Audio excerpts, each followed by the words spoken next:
Livro 2 Conversando com Deus. Capítulo 19, página 271. Continuação da narrativa.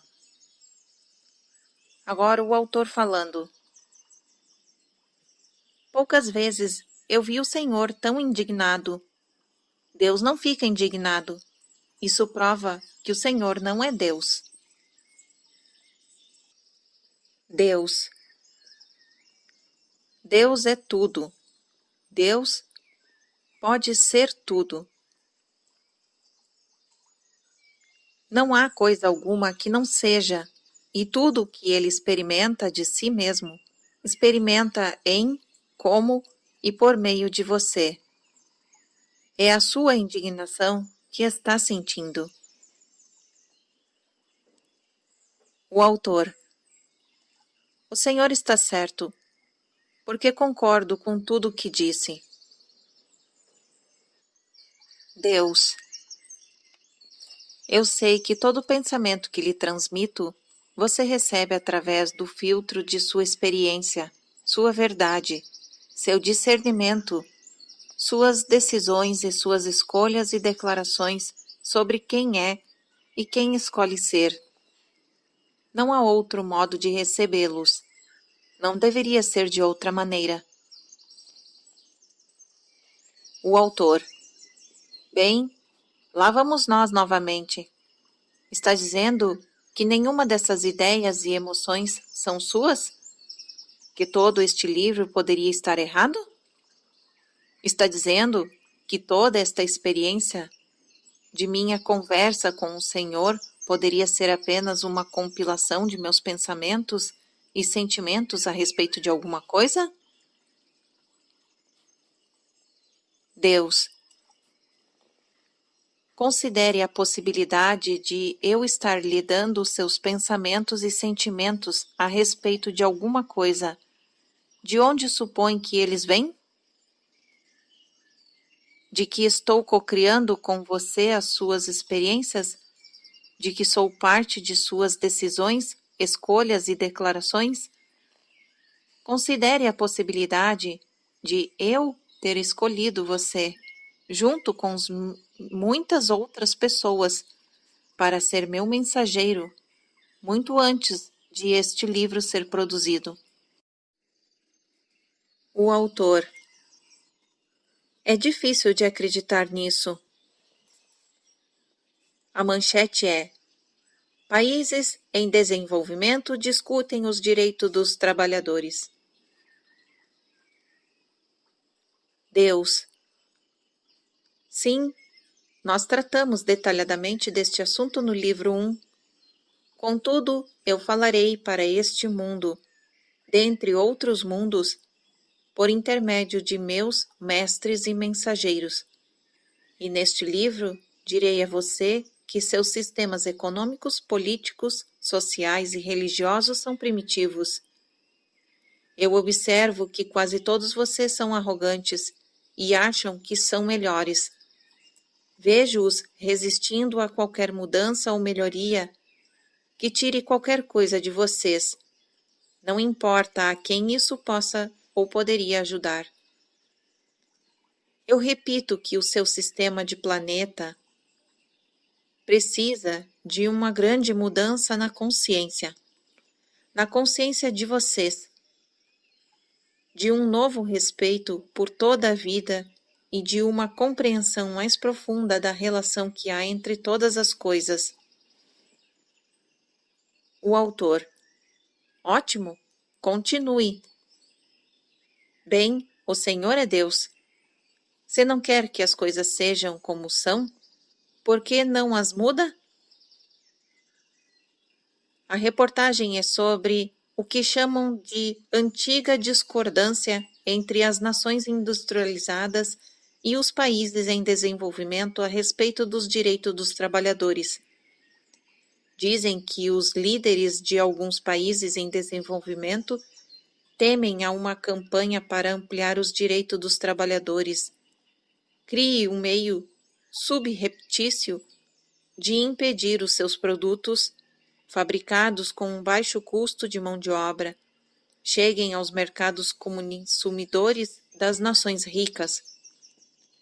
Continue afirmando que os negociadores do Brasil, da Malásia, da Índia, de Singapura e de outros países em desenvolvimento têm se recusado a formar um comitê permanente da Organização de Comércio Internacional que se encarregaria de criar uma política de direito dos trabalhadores. Deus, como eu já lhe expliquei, desde o início, minha decisão foi dar-lhe liberdade para criar a sua vida e, portanto, o seu eu, como deseja que seja.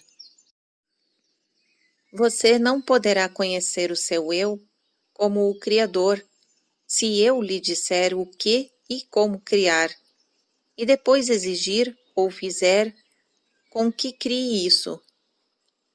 Se eu agir assim, meu objetivo estará perdido. Mas agora vamos observar o que foi criado em seu planeta e ver se isso não o deixa um pouco indignado.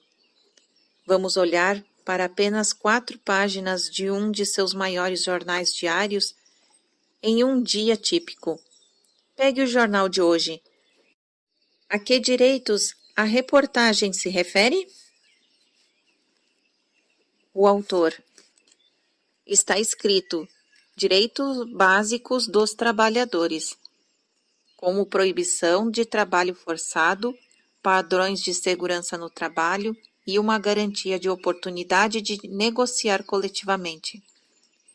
Está bem, hoje é sábado, 9 de abril de 1994, e estou olhando para o São Francisco Chronicle. Deus. Ótimo, abra-o em qualquer página. E por que os países em desenvolvimento não querem que esses direitos façam parte de um acordo internacional? Eu lhes digo por quê. Mas primeiro vamos deixar claro que não são os trabalhadores desses países que se opõem a esses direitos.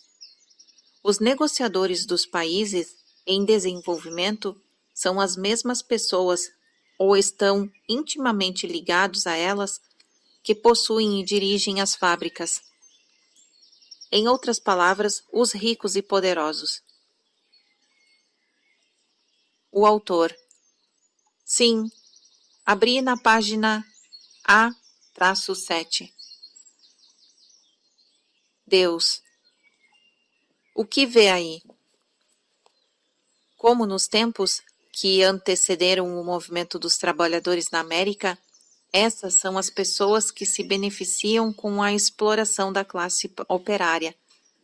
Você pode estar certo de que elas estão sendo assessoradas pelos poderosos dos Estados Unidos e de outras nações ricas, cujos industriais, que não podem mais explorar os trabalhadores em seus próprios países, estão subcontratando proprietários de fábricas nos países em desenvolvimento ou construindo suas fábricas nesses países para explorar trabalhadores estrangeiros que ainda não estão sendo usados por outras pessoas para aumentarem os seus lucros já enormes. Esses custos têm de cair. Isso não o tornou muito popular entre os americanos ricos e poderosos, de fabricantes de produtos farmacêuticos e companhias seguradoras, corporações médicas e empresários que têm de oferecer uma cobertura de apólice de seguros decente para seus trabalhadores. Pessoas que hoje ganham muito dinheiro terão de ganhar um pouco menos para os pobres da América terem direitos a tratamento médico ilimitado. Isso não está tornando o Sr. Clinton o homem mais popular do país, pelo menos não entre certas pessoas que já provaram neste século que têm a capacidade de tirar um presidente do seu posto. O autor está dizendo... Mas A reportagem afirma que é o nosso governo, a administração atual, que insiste que os direitos dos trabalhadores sejam parte de um acordo do comércio internacional. Deus. Estou dizendo que a luta entre aqueles que têm e aqueles que não têm é eterna e epidêmica em seu planeta. Sempre será assim enquanto os interesses econômicos, em vez dos humanitários, prevalecerem no mundo, enquanto o corpo, não a alma, for a maior preocupação do homem.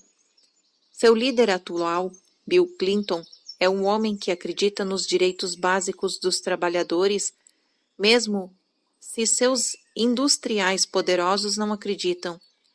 Ele está lutando corajosamente contra os interesses ocultos dos ricos. Outros presidentes americanos e líderes de todo o mundo foram assassinados por menos. O autor. Está dizendo que o presidente Clinton será assassinado? Bem, acho que o senhor está certo. Na página A14 do mesmo jornal, há uma manchete. A recessão gera ódio na Alemanha. O subtítulo é: com os altos níveis de desemprego no pós-guerra, aumenta a separação entre ricos e pobres. Deus. Digamos apenas que haverá forças enormes tentando tirá-lo da presidência. Eles precisam tirá-lo de lá, como fizeram com John Kennedy há 30 anos. Como ocorreu com Kennedy, Bill Clinton está fazendo tudo o que os ricos odeiam, não só instituindo no respeito os direitos dos trabalhadores em todo o mundo, como ficando do lado dos mais fracos em praticamente todas as questões sociais. Por exemplo, ele acha que um tratamento médico adequado é direito de todos, possam ou não pagar os preços e honorários exorbitantes que a comunidade médica americana cobra. O autor. Sim, e o que diz essa reportagem? Que há uma grande insatisfação entre os estrangeiros, professores, cientistas, operários, carpinteiros e cozinheiros desempregados. A nação enfrenta dificuldades econômicas e há uma sensação geral de que o fardo não foi justamente distribuído. É verdade, não foi. A reportagem diz o que causou tantas demissões? Sim, diz que os desempregados são trabalhadores cujos patrões se mudaram para países onde a mão de obra é mais barata. A reportagem também salienta que quando há demissões, as mulheres são as primeiras a ser dispensadas do serviço. Diz que as mulheres representam mais da metade dos desempregados no país e quase 2/3 no leste. Nós temos uma lei de direitos iguais de moradia que proíbe a discriminação com base em raça, cor, religião, sexo, nacionalidade, na incapacidade ou na composição familiar. Contudo, muitas comunidades locais fizeram pouco para acabar com essa discriminação. Muitos, neste país, ainda acham que uma pessoa deveria fazer o que quer com a sua propriedade privada, inclusive alugá-la ou não, para quem escolher. Deus. Ah! Eu gostaria de saber se muitas pessoas que leram o seu São Francisco Chronicle hoje viram a conexão entre as reportagens das páginas A7 e A14. É claro. Bem, eu continuo a afirmar, apesar do fato de que a maioria de vocês não quer ou admitir que seu mecanismo socioeconômico discrimina sistematicamente classes de pessoas. Vocês não estão fornecendo oportunidades iguais, embora digam que estão. Precisam acreditar em sua mentira sobre isso, mas para se sentirem bem em relação a si mesmos, em geral se ressentem de quem lhes mostra a verdade e negam todas as evidências que lhes são apresentadas. A sua é uma sociedade de avestruzes. Bem, o que mais há no jornal de hoje? O autor. Mas se todos os locadores pudessem fazer as suas escolhas, e se elas tendessem a refletir uma consciência de grupo e uma atitude generalizada em relação a certas categorias e classes de pessoas, todos os segmentos da população poderiam perder sistematicamente as oportunidades de encontrar lugares decentes para viver. E na ausência de uma moradia decente, os barões da terra e proprietários dos cortiços poderiam cobrar preços exorbitantes por habitações horríveis, fornecendo pouca ou nenhuma manutenção. E mais uma vez, os ricos e poderosos expoliariam as massas, desta vez usando o disfarce dos direitos de propriedade. Bem, os proprietários de imóveis deveriam ter alguns direitos. Deus. O que você deve perguntar é: por que as pessoas devem ser obrigadas a fazer isso? E quando os direitos de poucos vão contra os direitos de muitos? Essa é, e sempre foi, a pergunta feita por toda a sociedade civilizada. Haverá um tempo em que o maior bem de todos suplantará os direitos individuais? A sociedade tem uma responsabilidade para consigo mesma? Suas leis de direitos iguais de moradia são o seu modo de dizer sim? E a incapacidade de cumprir e pôr em vigor essas leis é o modo de os ricos e poderosos dizerem não? Tudo o que importa são os nossos direitos. Mais uma vez, seu atual presidente e sua administração estão debatendo isso. Nem todos os presidentes americanos desejaram tanto enfrentar os ricos e poderosos em ainda outra frente. O autor. Na página A4, há uma reportagem com o título Nova pressão federal para acabar com a discriminação relativa à moradia. Está escrito que os órgãos federais que regulamentam a moradia estão traçando um plano para obrigar as pessoas a juntar esforços a fim de acabar para sempre com a discriminação racial nessa área. Eu percebo isso. A reportagem diz que os funcionários da administração de Clinton, que tratam da moradia, fizeram mais investigações sobre a discriminação nessa área no breve tempo em que ocuparam seus cargos do que foram feitos nos 10 anos anteriores. Um porta-voz da Fair Housing Alliance, um grupo consultivo de Washington, disse que a insistência da administração de Clinton em que as leis de direitos iguais de moradia fossem cumpridas era algo que eles haviam tentado durante anos que outras administrações fizessem.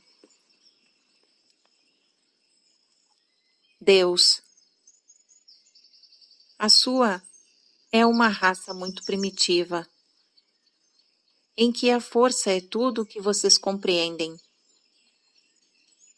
Não existe uma verdadeira lei em seu planeta. A verdadeira lei é a lei natural, que não pode e nem precisa ser explicada ou ensinada, é observável. A verdadeira lei é aquela pela qual as pessoas aceitam voluntariamente ser governadas, porque são governadas por ela naturalmente. Por isso, sua aceitação não é tanto uma concordância, mas sim um reconhecimento mútuo de que é assim. Essas leis não precisam ser impostas. Já o foram por meio do simples expediente da consequência inegável. Deixe-me dar-lhe um exemplo. Os seres muito evoluídos não batem nas cabeças uns dos outros com um martelo, porque sabem que isso dói. Não o fazem com ninguém pelo mesmo motivo.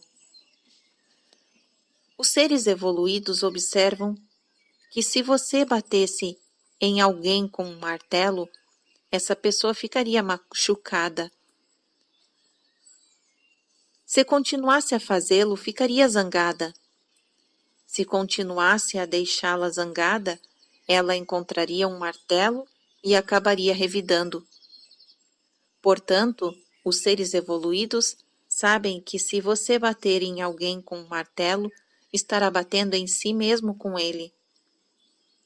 Não faz diferença se tem mais martelos ou um martelo grande. Cedo ou tarde, será machucado. Esse resultado é observável. Os seres não evoluídos primitivos observam a mesma coisa. Simplesmente não se importam com isso. Os seres evoluídos não querem entrar no jogo de quem tiver o maior martelo vence. Os seres primitivos não jogam outra coisa. Acontece que esse é um jogo em grande parte masculino. Na sua espécie, muito poucas mulheres querem jogar martelos que machucam. Elas jogam um novo jogo. Dizem: se eu tivesse um martelo, tentaria produzir justiça, liberdade e amor entre os meus irmãos e irmãs em toda esta terra. O autor. E por isso, o atual presidente faz ainda mais inimigos entre os ricos e poderosos, industriais fabricantes de remédios e companhias de seguro, médicos e conglomerados médicos e investidores de imóveis. Todas as pessoas com dinheiro e influência. Como foi observado antes, não será fácil para Clinton governar a nação. Deus. Mesmo enquanto isso está sendo escrito, em abril de 1994, a pressão aumenta sobre ele. Sua edição do jornal de 9 de abril lhe diz mais alguma coisa sobre a raça humana? O autor. Bem, voltando à página 14, há uma foto de um líder político russo brandindo seus punhos. Debaixo dela há uma reportagem com o título: Zhirinovsky agride colegas no parlamento. A reportagem observa que Vladimir Zhirinovsky se meteu em outra briga ontem, esmurrando um oponente político e gritando em seu rosto: eu vou fazê-lo apodrecer na cadeia. Vou arrancar a sua barba, fio por fio. Deus. E você se pergunta por que as nações entram em guerra? Eis aí um líder de um grande movimento político e nos salões do parlamento ele tem de provar a sua masculinidade agredindo seu oponente. O autor. Está dizendo que as mulheres são mais evoluídas do que os homens? Deus. Eu não julgo isso. Simplesmente observo. Veja bem, a verdade, como a lei natural, é observável. Mas qualquer lei que não é natural não é observável, e por isso precisa ser explicada para vocês. É preciso lhes dizer por que é para o seu próprio bem. Isso tem de ser demonstrado para vocês, o que não é uma tarefa fácil, porque se uma coisa é para o seu próprio bem, é evidente por si mesma. Somente o que não é evidente por si mesmo precisa ser explicado. É preciso uma pessoa muito incomum e determinada para convencer as pessoas de algo que não é evidente por si mesmo. Foi com esse objetivo que vocês inventaram os políticos. E o clero? Os cientistas não dizem muito. Em geral, não são muito loquazes. Não tem de ser. Se conduzem a uma experiência que é bem-sucedida, simplesmente lhes mostram o que fizeram. Os resultados falam por si mesmos. Por isso, os cientistas costumam ser pessoas de poucas palavras. Não tem de ser de outro modo. O motivo é que o seu trabalho é evidente por si mesmo. Além disso, se sua experiência não foi bem-sucedida, não tem coisa alguma a dizer. Isso não acontece com os políticos. Mesmo se eles fracassaram, falam. De fato, às vezes, quanto mais fracassam, mais falam. O mesmo é verdade no que diz respeito às religiões. Quanto mais elas fracassam, mais elas falam. Contudo, eu lhe digo que a verdade e Deus se encontram no mesmo lugar, no silêncio. Quando você encontra Deus e a verdade, não é preciso falar sobre isso, porque é evidente por si mesmo. Se você fala muito sobre Deus, provavelmente é porque ainda está o procurando. Não faz mal, apenas saiba o ponto em que está. O autor. Sim, Deus. De fato, e o mesmo é verdadeiro para os seus leitores. Mas estávamos falando sobre a criação, no início deste capítulo. Você me perguntou por que e se eu não gostava do que via na Terra, não o mudava. Eu não julgo o que vocês fazem. Simplesmente o observo e descrevo de vez em quando, como tenho feito neste livro. Mas agora devo lhe perguntar. Esqueça as minhas observações e descrições. Como você se sente a respeito do que está observando das criações de seu planeta? Você leu reportagens de apenas um dia de seu jornal e até agora descobriu que as nações se recusam a garantir os direitos básicos dos trabalhadores. Os ricos ficam mais ricos e os pobres ficam mais pobres devido a uma depressão na Alemanha. O governo americano tem de obrigar os proprietários de imóveis a cumprir as leis de direitos iguais de moradia. Um líder poderoso diz que seu oponente político: eu vou fazê-lo apodrecer na cadeia? Vou arrancar a sua barba fio por fio. Enquanto lhe dá um soco e o atira no chão, durante uma sessão legislativa na Rússia. Esse jornal tem algo mais para me mostrar sobre a sua sociedade civilizada? O autor. Mas os mestres falam sobre Deus o tempo todo. É o que nós fazemos neste livro. Bem, há uma reportagem na página A0 com o título Os civis são os que mais sofrem na guerra civil angolana. O subtítulo é Nas áreas rebeldes os oficiais vivem luxuosamente enquanto milhares morrem de fome. Deus. Você ensina aquilo que escolhe aprender. E sim, este livro fala sobre Deus, bem como sobre a vida, o que o torna um bom exemplo. Você se dedicou a escrevê-lo porque ainda está me procurando. Já basta. Estou entendendo o quadro. E isso é apenas o jornal de um dia? O autor. Um caderno do jornal de um dia. Eu não saí do caderno A. Deus. Por isso eu repito, seus sistemas econômicos, político, social e religioso são primitivos. Não farei coisa alguma para mudar isso. pelos motivos que apresentei.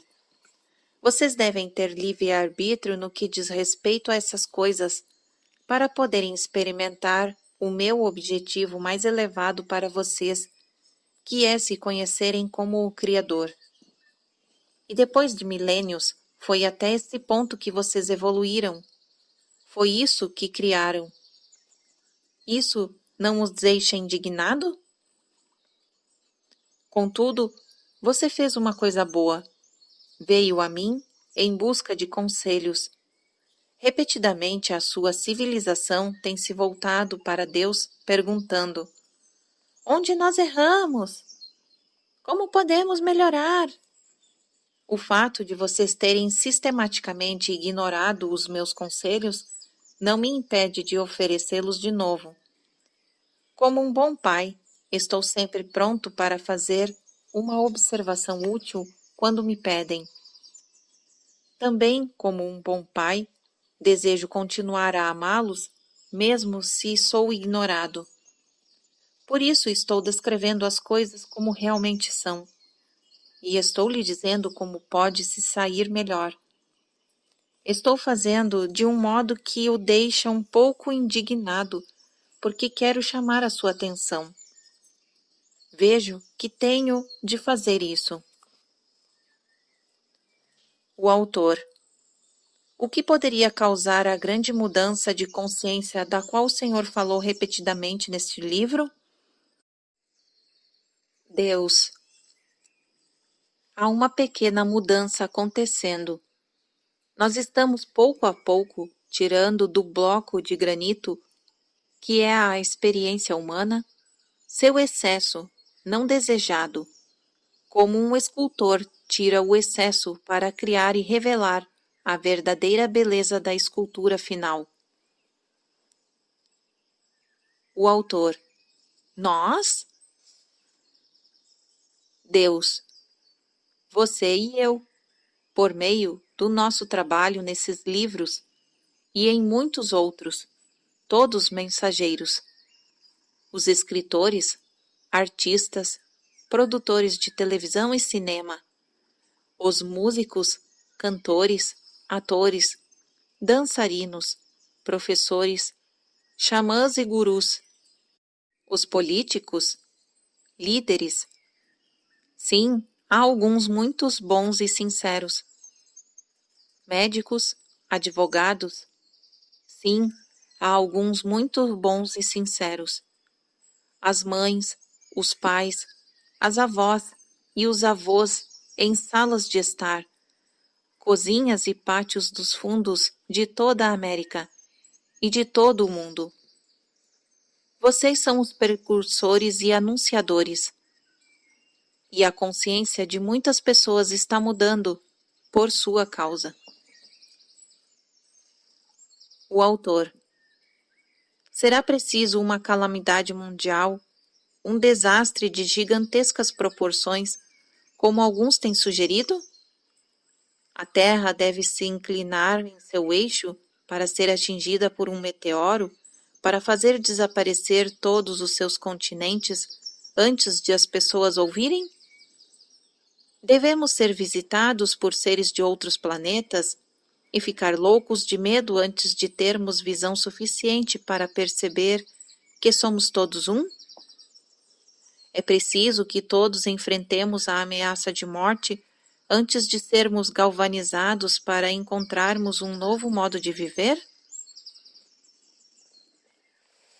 Deus. Esses eventos dramáticos não são necessários, mas poderiam ocorrer. O autor. Ocorrerão? Deus. Você acha que o futuro pode ser previsto, mesmo por Deus? Eu lhe digo que o futuro pode ser criado. Crie-o como quiser. O autor.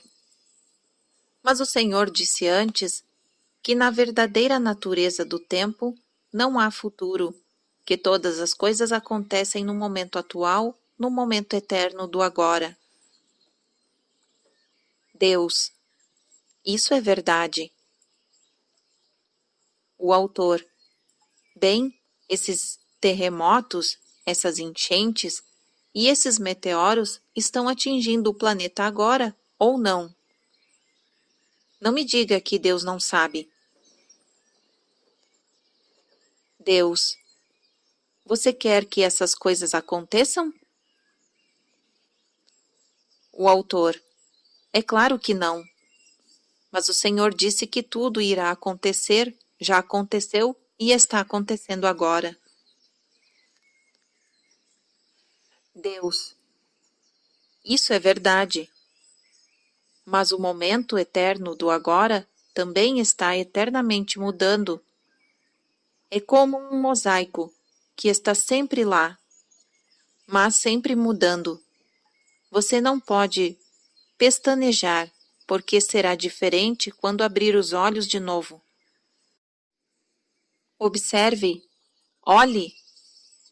Está vendo? Lá vai ele novamente. Eu estou sempre mudando. O autor.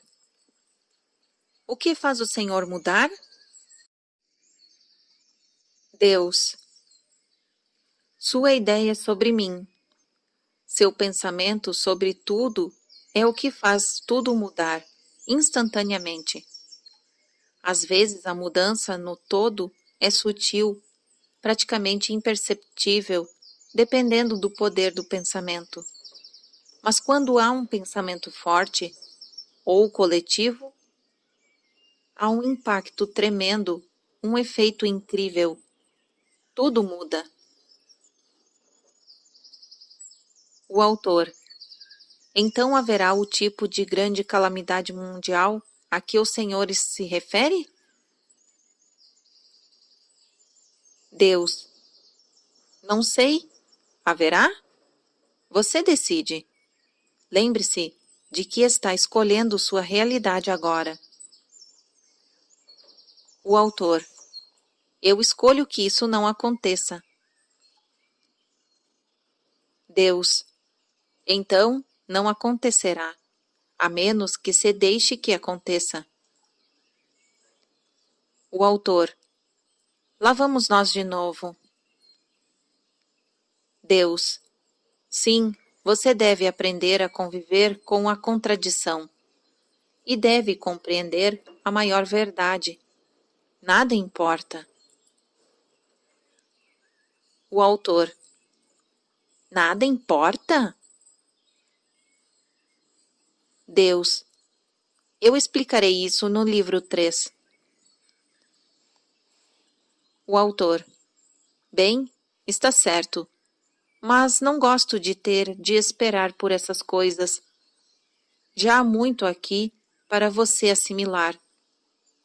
Dê um tempo para si mesmo, um pouco de espaço. Podemos continuar mais um pouco? Sinto que o Senhor está se despedindo. Sempre começa a falar assim quando está prestes a se despedir. Eu gostaria de falar sobre algumas outras coisas, como, por exemplo, seres de outro planeta. Eles existem? Deus. Na verdade, também vamos falar sobre isso no livro 3. O autor. Ah, por favor, fale apenas um pouco sobre esse assunto agora. Deus. Você quer saber se há vida inteligente em outras partes do universo? Sim, é claro. O autor. É tão primitiva quanto a nossa? Deus. Algumas formas de vida são mais primitivas, outras menos. Em algumas, são muito mais avançadas. O autor. Já recebemos a visita de seres extraterrestres? Deus. Sim, muitas vezes. O autor. Com que objetivo? Deus. Pesquisar. Em alguns casos, ajudar gentilmente. O autor. Como eles ajudam? Deus. Dão um apoio de vez em quando. Por exemplo, certamente vocês têm consciência de que fizeram mais progressos tecnológicos nos últimos 75 anos do que em toda a história da humanidade. O autor. Sim, creio que sim. Deus. Você acha que tudo, de aviões supersônicos a chips, de computadores que vocês implantaram em seus corpos para regular seus corações, veio da mente do homem? O autor. Bem, sim. Deus. Então, por que o homem não os inventou há milhares de anos? O autor. Não sei. Creio que a tecnologia não estava disponível. Quero dizer, uma coisa leva a outra, mas a tecnologia inicial não existia. Tudo é um processo de evolução. Deus. Você não acha estranho, em um processo de evolução de 1 bilhão de anos, haver no espaço de 75 a 100 anos uma grande e súbita compreensão? Não vê que foge do padrão o fato de muitas pessoas agora neste planeta terem visto o aparecimento de tudo, do rádio ao radar, a eletrônica em suas vidas? Não percebe? O que aconteceu aqui representa um grande salto? Um passo para frente de tal magnitude e proporção que desafia toda a lógica? O autor. O que o senhor está dizendo? Deus. Estou dizendo que considere a possibilidade de estarem sendo ajudados. O autor. Se estamos sendo ajudados tecnologicamente, por que não estamos sendo ajudados espiritualmente? Por que não estamos tendo alguma ajuda com essa mudança de consciência? Deus. Vocês estão tendo. O autor. Eu estou? Deus. O que você acha que é este livro? O autor. Deus. Além disso, todos os dias novas ideias, novos pensamentos, novos conceitos estão sendo colocados diante de você. O processo de mudar a consciência, aumentando a consciência espiritual de todo o planeta, é um processo lento. É preciso tempo e grande paciência, vidas inteiras, gerações. Mas pouco a pouco vocês estão chegando lá. Estão mudando gradualmente. A mudança ocorre devagar. O autor. E o Senhor está me dizendo que seres extraterrestres estão nos ajudando nisso? Deus. Sim, eles estão entre vocês agora, em grande número. Eles os ajudam há anos. O autor. Por que não se mostram? Não revelam quem são? Isso não tornaria o seu impacto muito maior? Deus. Seu objetivo é ajudá-los na mudança que vem, que a maioria de vocês deseja, não criá-la, encorajá-la, não forçá-la. Se eles revelassem quem eram, vocês seriam forçados, pelo mero poder de sua presença, a prestar-lhes muitas homenagens e a dar muitas importâncias às suas palavras. É preferível que as pessoas revelem a sua própria sabedoria. A sabedoria que vem de dentro não é facilmente ignorada como a que vem de fora. Você tende a acreditar mais naquilo que criou do que naquilo que lhe disseram. O autor. Nós, algum dia, os veremos? Conheceremos esses visitantes extraterrestres como realmente são? Deus. Ah, sim. Virá o tempo em que suas consciências se elevarão e seus medos desaparecerão, e eles se mostrarão para vocês.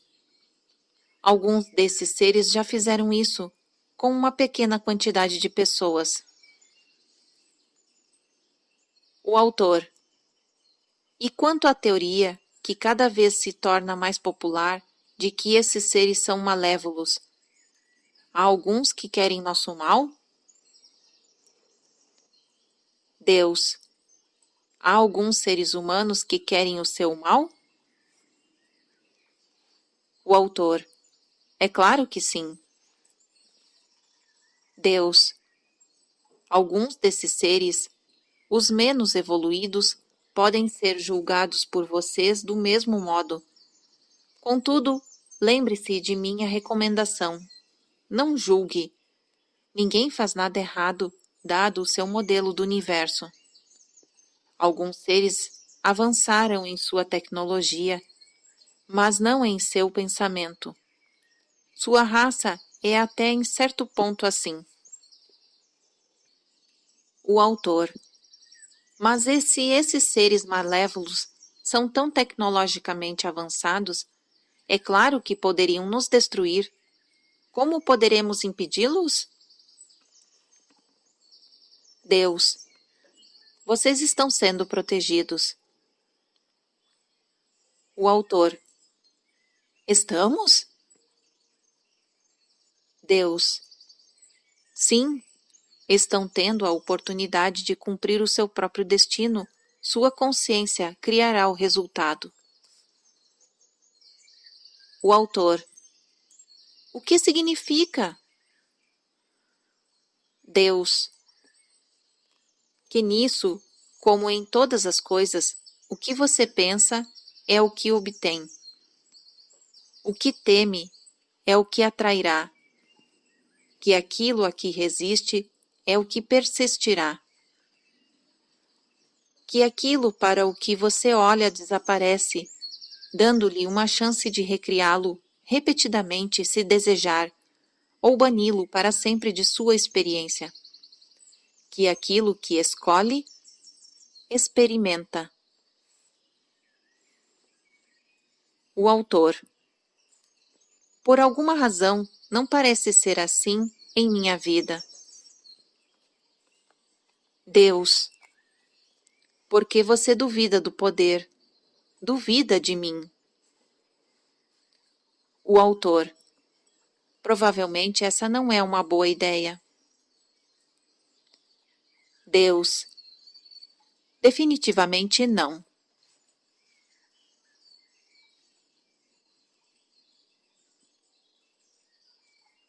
Fim do capítulo 19.